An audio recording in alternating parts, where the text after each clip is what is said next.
Meka baby girl. Mekona. Yes.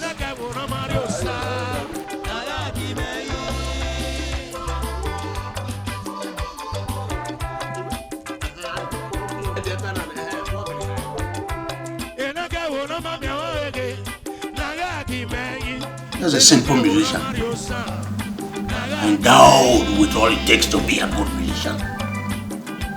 His hands are made strong by the hands of the Almighty. Those of you big educated people, all I know is just music. No, I think I have cause to be grateful to God that He gave me and is still giving me all it takes to live.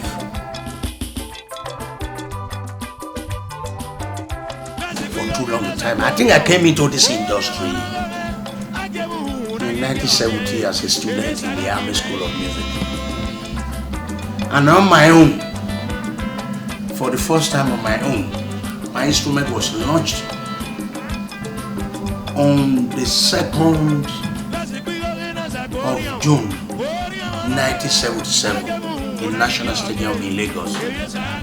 What the time as a student in the School of Music and a player, let me say from 1970, I have been in this industry.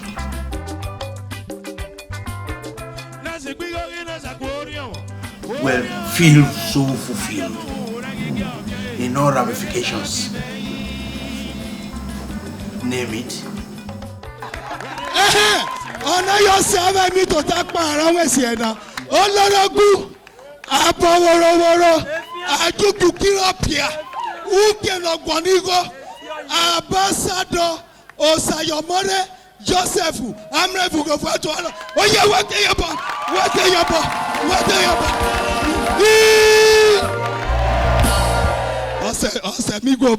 Welcome to my show. I appreciate each and every one of you, most especially in the same industry like me. Ian is a body that has given the industry, the music industry, a facelift. Dance to my music, enjoy my lyrics, appreciate my body movements and what have you. To God be the glory. This is a beautiful day. Be flat for me.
Venus ayeluke ilide kuna mururo iwore ala oiwo doyeria oh gbo Venus wa ayeluke ilide kuna mururo iwore ala oiwo doyeria oh urumena no wono enari omo yi emega marierie omo elumo enoku oh urumena no wono mi nari omo yi emega marierie omo elumo enoku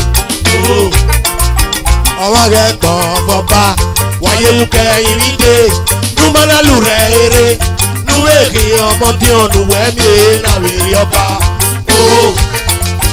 owa ge gbo boba wayeluke iride numana lure ere nuweki omo ti onu wemi na wiri oba ọba àtọpẹ ọyọpẹ ọmọdúnkè ọkìyàn ọgbàdé bàbá ọba ìlòpọ̀ ewì iṣẹ́ ọwọ́ rẹ̀ tọ̀ fọba wáyéwùkẹ́ ìmídé númọ́nálù rẹ̀ eré núwèéhì ọmọdé ọ̀nùwẹ̀mí nàwé ọba ọba àtọpẹ ọyọpẹ ọmọdúnkè ọkìyàn ọgbàdé bàbá ọba ìlòpọ̀ ewì iṣẹ́.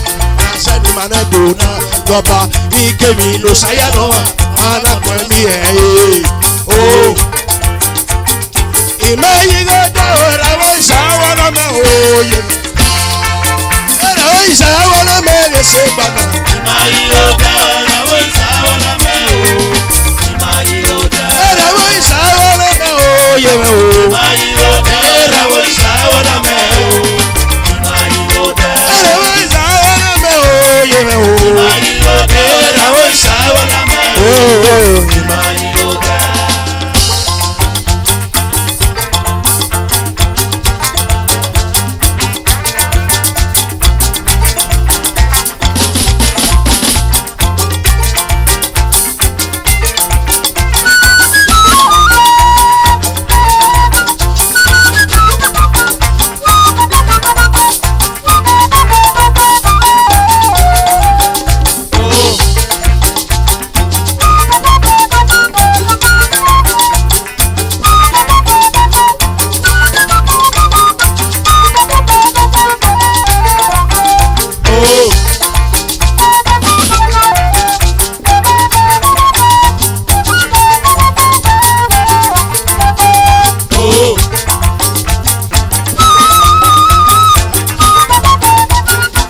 ọyọpẹ ọdúnkè ọkìyàn pàdé bàbá ọba yìí ló bọ ewì iṣẹ́ ọgá ìgbéyàwó sí wọn wáyéwùkẹ ìrìndè múnàmùrù ìwòrè àlàó ìwò tọyẹ rí ara o.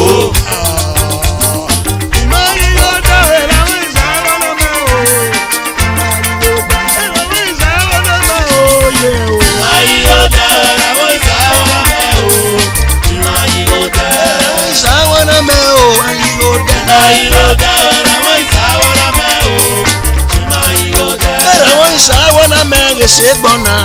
Ìràwọ̀ ìsáwọ́nà mẹ́rin. Ìràwọ̀ ìsáwọ́nà mẹ́rin ṣe gbọ́nà. Ìràwọ̀ ìsáwọ́nà mẹ́rin. Ìràwọ̀ ìsáwọ́nà mẹ́rin máa yí kó dá. Ìràwọ̀ ìsáwọ́nà mẹ́rin. Ìràwọ̀ ìsáwọ́nà mẹ́rin máa yí kó dá. Ìràwọ̀ ìsáwọ́nà mẹ́rin máa yí kó dá. Thank you very much.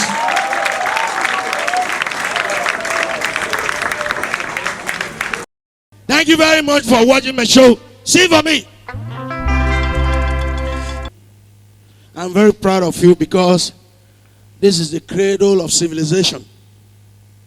the eye opener of the wild world when it comes to culture. Igodo migodo.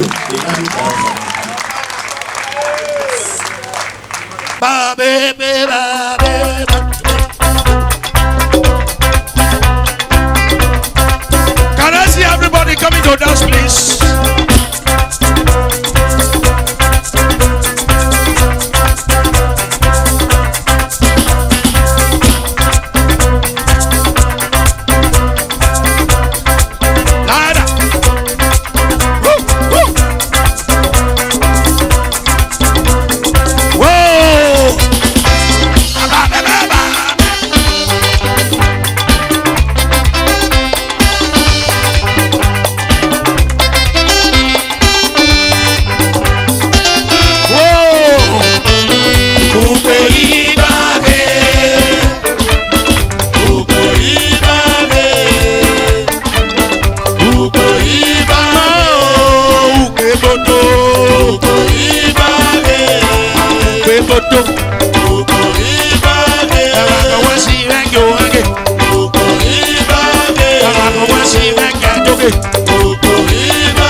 Thank you very much.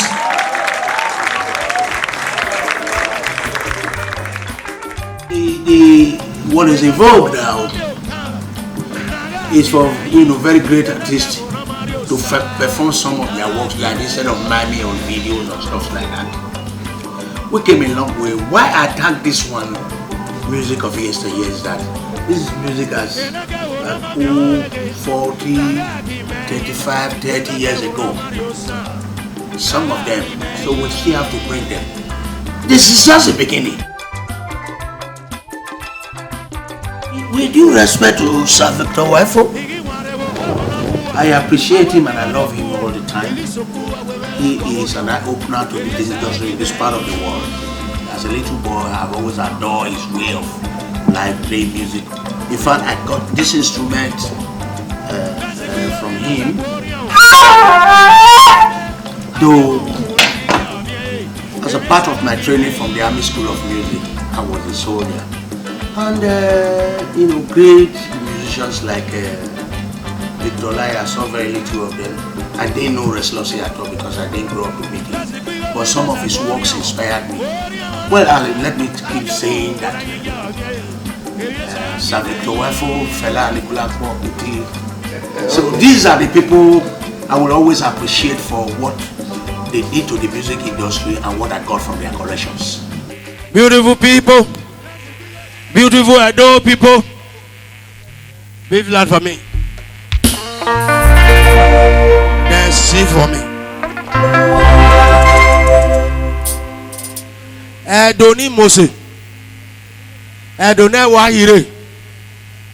I can see the likes of great people like Akbaka 99.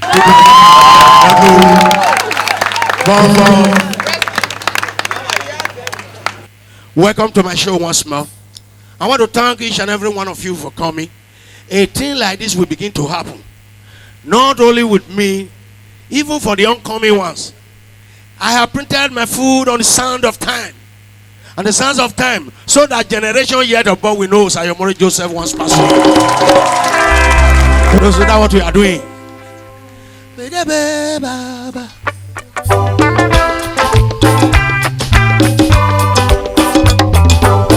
On the lighter mood. Oh.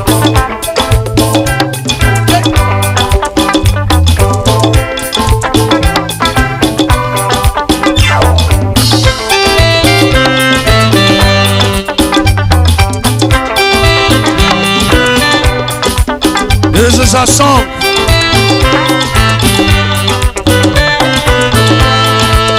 Easy. This is a song. Ice water.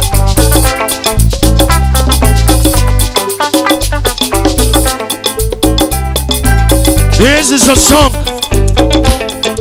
for mothers all over the world. All the women, clap for yourselves. I see one woman, in not clap. See her, in not clap. Oh, my way, Bobo. They haven't seen one go. Not be so.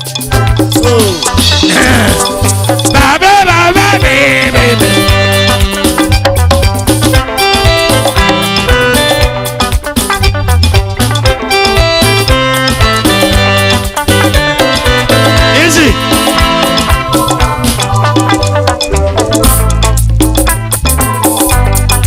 This is a song.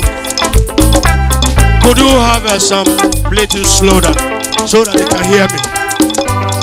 I wrote this song for my mother, a very wonderful woman. And I'm sure your mother is wonderful. If you don't like your mama, me, I like my own. Oh, you like them? Camera, make you see who like their mama. Make them look at me like something. Mama me, I owe you. I owe you. Mama me, I owe you something. I owe you. Mama me, I owe you. I owe you. Mama me, I owe you something. I owe you. What do you owe me, my pikin? I owe you. What do you owe me, my dear? I owe you. Mama, I must say I'm money. I owe you. Money, money, money. Not be everything. Money, money, money. Not be everything. Respect and love for you every day. Sorry. Respect and love for you every day. Number 2, now better position. Better position for you, mama. Better position for you, mama. We go be Mother's Day.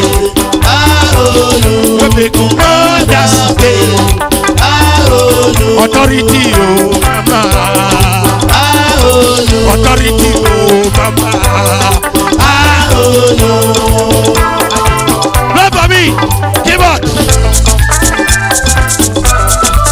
Oh, people like their mama. Oh, no, no, like them.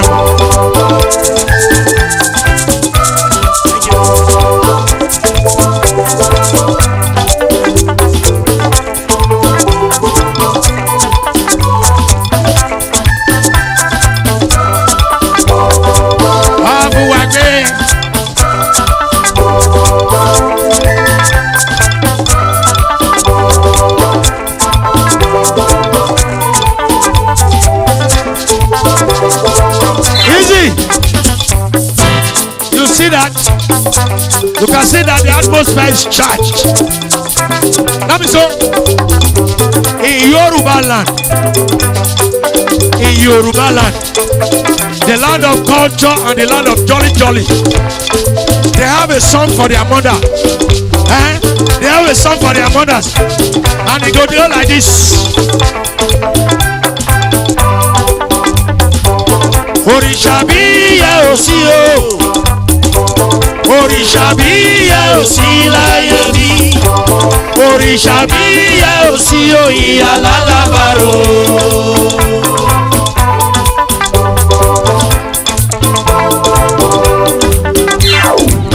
Orishabiya osio.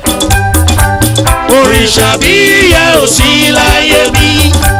Orishabiya osio iyalalabaro.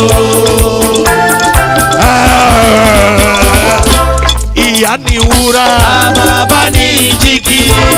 Ìyá ni wúrà, bàbá ni jígí. Ìyá ni wúrà, bàbá ni jígí. Ọjọ́ tí ìyá kú ni wúrà ọ̀la bàjá. Bàbá ni jígí. Ọjọ́ tí ìyá kú ni wúrà ọ̀la bàjá. Bàbá ni jígí. Ọjọ́ tí ìyá kú ni wúrà ọ̀la bàjá. Bàbá ni jígí. Ọjọ́ tí bàbá kú ni jígí ọ̀la wọ̀ mí. Bàbá ni jígí. Ọjọ́ tí bàbá kú ni jígí ọ̀la wọ̀ mí. Bàbá ni jígí. Ìyá lálàbárò, bàbá ní jígí. Ìyá ni wúrà, bàbá ní jígí. Ìyá ni wúrà, bàbá ní jígí. Ọjọ́ tí ìyá kú ni wúrà ọ̀la bàjá. Ọjọ́ tí ìyá kú ni wúrà ọ̀la bàjá. Ọjọ́ tí bàbá kú ni jígí ọ̀la wọ̀. Bàbá ní jígí. Ìyá lálàbárò, bàbá ní jígí. Ìyá ni wúrà, bàbá ní jígí. Ìyá ni wúrà, bàbá ní jígí. Ìyá ni wúrà, bàbá ní jígí. Bẹ́ẹ̀ bàbá.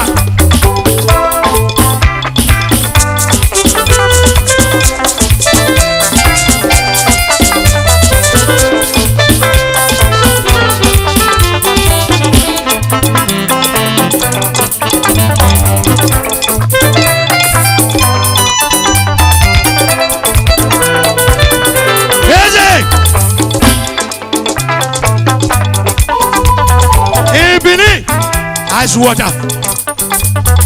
In Benin, the cradle of black civilization. In Benin, the cradle of black civilization and the eye plan to the whole wide world, a culture. We have a song for our mothers, and they go like this.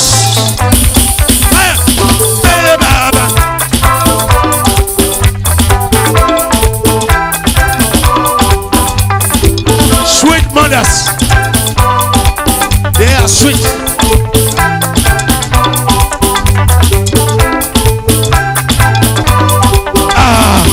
Also give me yemenu papa. Also give me yemenu papa. Magi go ete toko so. No ya dame. Also give me yemenu papa. iye mẹ́nu pọ̀ bàbá gígùn ẹ̀dẹ̀ kan bá sọ o. Iye mẹ́nu bànú ẹ̀kẹ́. Iye mẹ́nu bànú ẹ̀kẹ́. Ìdí ẹ̀ sùúrù wọ̀nyẹ́lẹ̀ yẹ o. Oyera we na dẹ́gbẹ̀, orí iye wẹ̀ jẹ́ ara kẹ́. Iye mẹ́nu bànú ẹ̀kẹ́. Oyera we na dẹ́gbẹ̀, orí iye wẹ̀ jẹ́ ara kẹ́. Iye mẹ́nu bànú ẹ̀kẹ́. Iye mẹ́nu bànú ẹ̀kẹ́. Iye mẹ́nu bànú ẹ̀kẹ́. Ìdí ẹ̀ sùúrù wọ̀nyẹ́lẹ̀ yẹ o. Oyera we na dẹ́gbẹ̀, orí iye wẹ̀ jẹ́ ara kẹ́. Iye mẹ́nu bànú ẹ̀kẹ́. Oyera we na dẹ́gbẹ̀, orí iye wẹ̀ jẹ́ ara kẹ́. Iye mẹ́nu bànú ẹ̀kẹ́. Iye mẹ́nu bànú ẹ̀kẹ́. Iye mẹ́nu bànú ẹ̀kẹ́. Iye sùúrù wọ̀nyẹ́lẹ̀ yẹ o. Oyera we na dẹ́gbẹ̀, orí iye wẹ̀ jẹ́ ara kẹ́. Iye mẹ́nu bànú ẹ̀kẹ́. Oyera we na dẹ́gbẹ̀, orí iye wẹ̀ jẹ́ ara kẹ́. Iye mẹ́nu bànú ẹ̀kẹ́. Iye mẹ́nu bànú ẹ̀kẹ́. Iye mẹ́nu bànú ẹ̀kẹ́. Iye sùúrù wọ̀nyẹ́lẹ̀ yẹ o.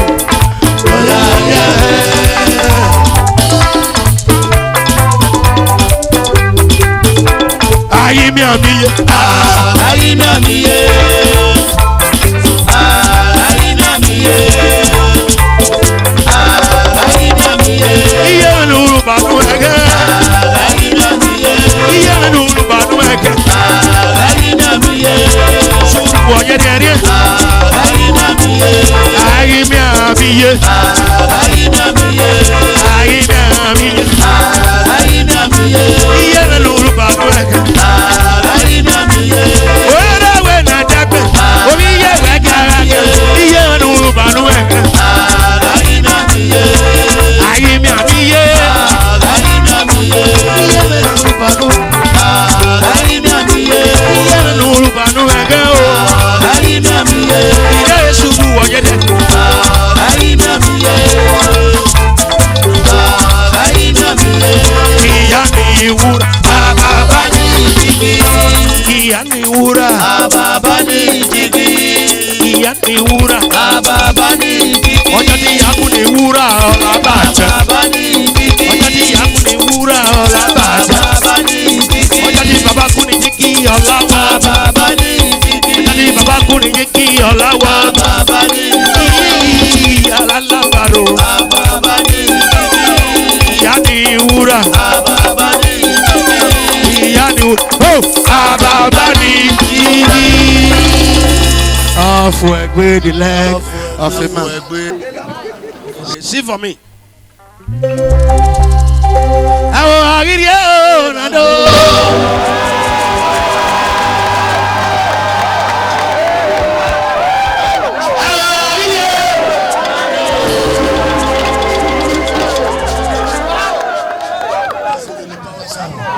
See better thing. Now we want the rain won't fall. Good, you can fall if you like. Oh, make it up fall. Okay.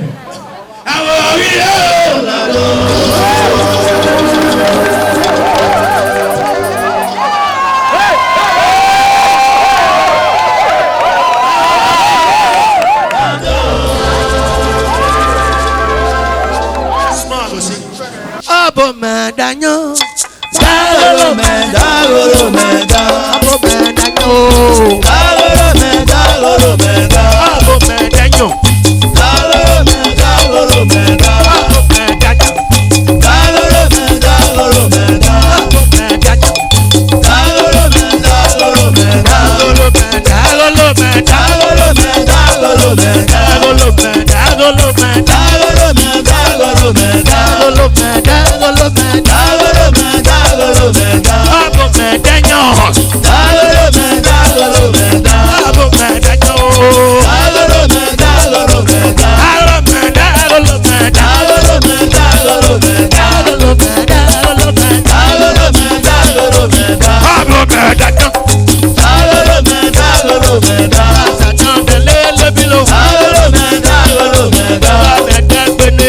birelo. Dagolo meta, golo meta. Ana dagbe na birelo. Dagolo meta, golo meta. Bena dagbe na birelo. Dagolo meta, golo meta. Abo medanyo. Dagolo meta, golo meta. Abo medanyo. Dagolo meta, golo meta. Abo medanyo. Dagolo meta, golo meta. Dagolo meta, golo meta. Dagolo meta, golo meta. Abo meta. Dagolo meta, golo meta.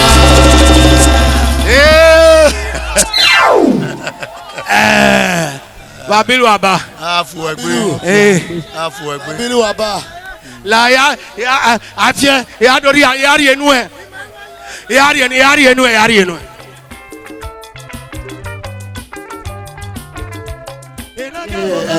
Happily enough, one of my very big boys, Buriri. You all know him. If you have not seen him, he's in the United States of America now, and he has just completed his master's degree in Los Angeles. And you'll be seeing him on stage, and he's released a couple of songs. Yes.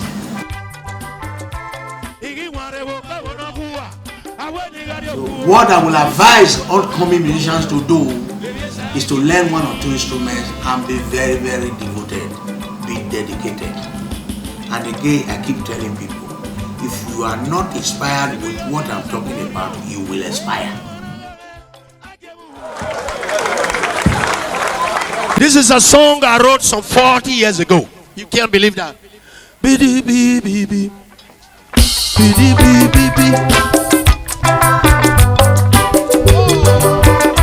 As of today, 2013 is almost 40 years old. As old.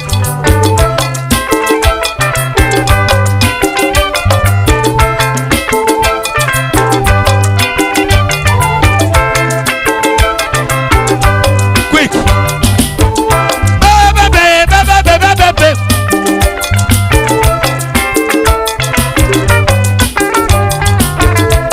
Enaga wona mami oka naga kimeyi enaga wona mari osa Naga kimeyi.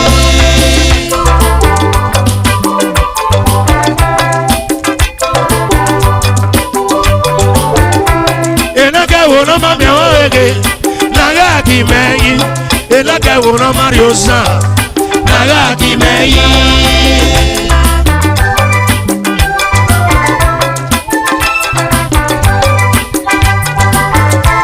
Igi ware wo ka wona kuwa awe ni gari okuo igi soku awe wela kwa worio ebi sa kimeyi.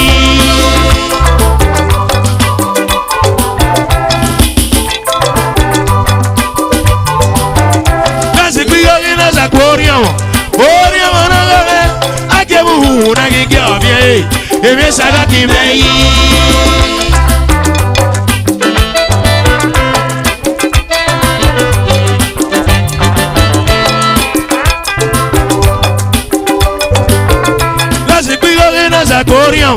Oriamo na gawe ajebu na gige obie ebi sa kimeyi.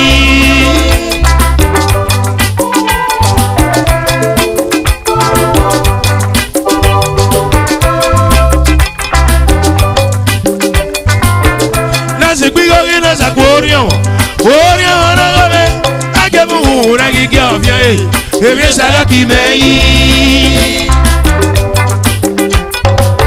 Garega nyatiga si yotarame uwa gebe igo meni ya kwa oriamo wadogo oriamo ba Igo meni ya kwa oriamo oriamo ba warae wakume arae oriamo ba igo meni ya kwa oriamo ba oriamo ba ni wadogo oriamo ba Igo meni ya kwa oriamo oriamo ba Igo meni ya kwa oriamo. Garega nyatiga si yotarame oriamo ba igo meni ya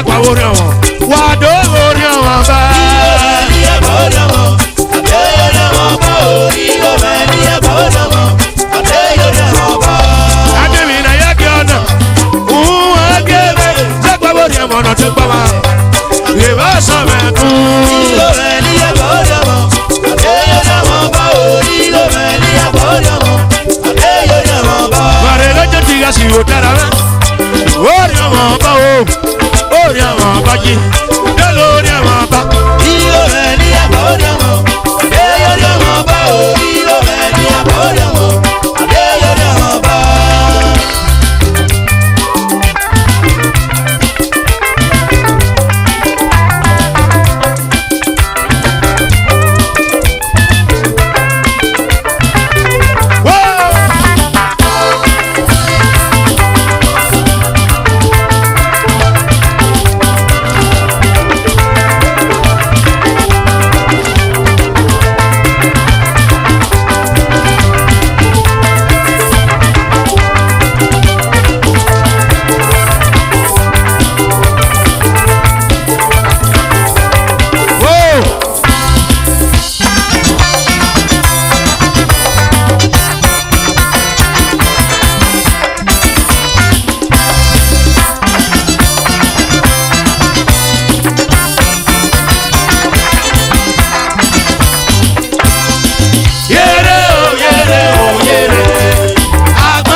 Afuagbe. Akoma. Akoma. Wemi yeke. Thank you very much. Until I come your way next time, I must say this.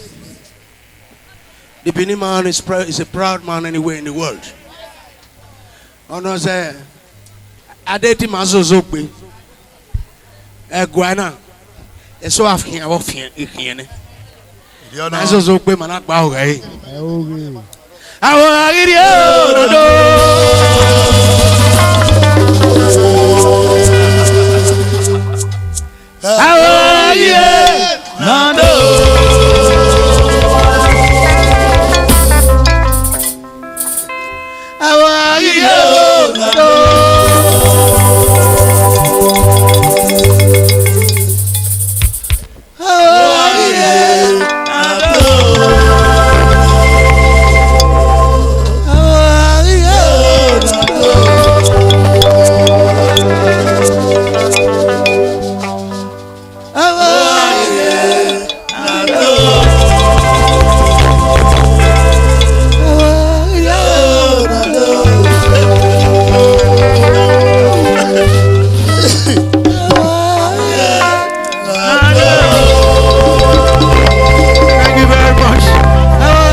I'm never satisfied with whatever I do because I always believe in better improvement on the next subsequent shows.